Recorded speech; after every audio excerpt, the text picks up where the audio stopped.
Right then, let's get straight into it. We're going to tackle a massive topic today: why Australia burns and what that really means for all of us living here. To really get a grip on Australia's fire crisis, you have to go back to some of our darkest days. And these words, they were spoken right before an absolute catastrophe unfolded. They really set a chilling scene.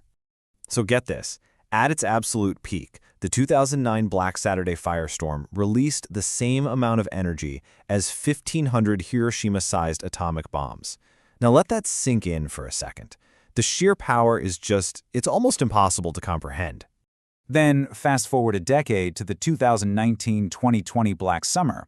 Well, the estimates are that those fires killed or displaced nearly 3 billion native animals. 3 billion! It was a truly devastating blow to our incredible, unique wildlife. And during that same fire season, a mind-boggling 24 million hectares was burnt out. To put that into perspective, that's a chunk of land bigger than the entire country of England. The scale is it's staggering. So this begs the question, right? How on earth did our landscape become so vulnerable to these mega fires? Well, the answer, as we're about to see, is buried in a history that's been all but lost. You see, for tens of thousands of years, First Nations people expertly managed this continent using fire. It's a practice known as cultural burning. And this wasn't about fighting fire, not at all. It was about living with it, using it to keep the country healthy. Now this is where it gets really interesting. This shows you just how dramatic the change has been. You see, indigenous land management kept the flammable shrub layer, that's the stuff that basically acts as a ladder for fire to climb into the treetops, down to just 15%. Since colonization, it has more than doubled. And this quote from Dr. Simon Connor just hits the nail on the head. When you lose that ancient, vital knowledge, you effectively turn the bush into a tinderbox, just sitting there, waiting for a spark. Okay, so we've got a landscape that's basically primed to burn. So what happens next? Let's take a look at the modern-day triggers that are lighting the fuse on all this built-up fuel.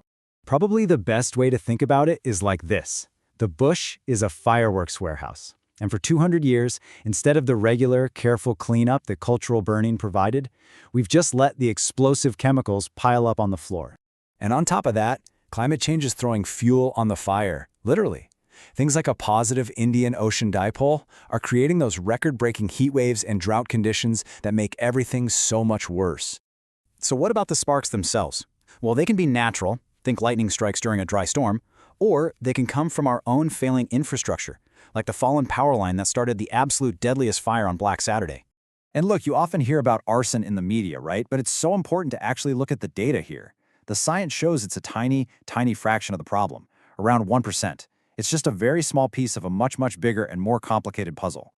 The thing is, the impact of these fires, it goes so far beyond the flames themselves. They leave these incredibly deep, long-lasting scars on our economy, on our communities, and, on our own minds.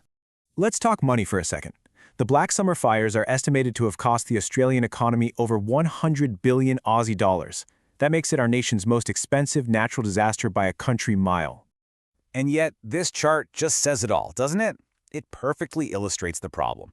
We spend a fortune, billions, cleaning up after a disaster hits. But what about preventing them in the first place? We spend just a tiny fraction of that. It's completely out of whack. Of course, the human cost is always the highest. A huge study called Beyond Bushfires that was done after Black Saturday, it found that the mental health impacts are just profound, and they last for years and years. Just look at this number. A staggering 22%. That's more than 1 in 5 people in the hardest-hit areas were still suffering from conditions like PTSD and severe depression 5 years after the fires were out. That is double the rate you'd see in the general population. So the big question is, where do we go from here? The way forward isn't about finding one single magic bullet. It's got to be about combining that ancient wisdom with cutting-edge modern solutions. So we have to start re-embracing cultural burning to manage the land and the fuel loads. At the same time, we need to invest in smart mitigation, things like burying power lines, and use all the new tech we've got like AI and drones to get better at predicting and fighting these fires. And for you, personally, one of the most vital things you can do for your own safety is to know the official warning system inside and out. Advice means keep an eye on things. Watch and act means danger is getting close. You need to move. An emergency warning, that means you have to act immediately to survive. But listen, if you only take away one single thing today, let it be this. It's the most important message from the CFA and every emergency service out there. Do not, under any circumstances, wait for an official warning before you leave. Fires move way faster than information. Leaving early is the single most effective way to save your life. So the real question is, what will you do to be ready?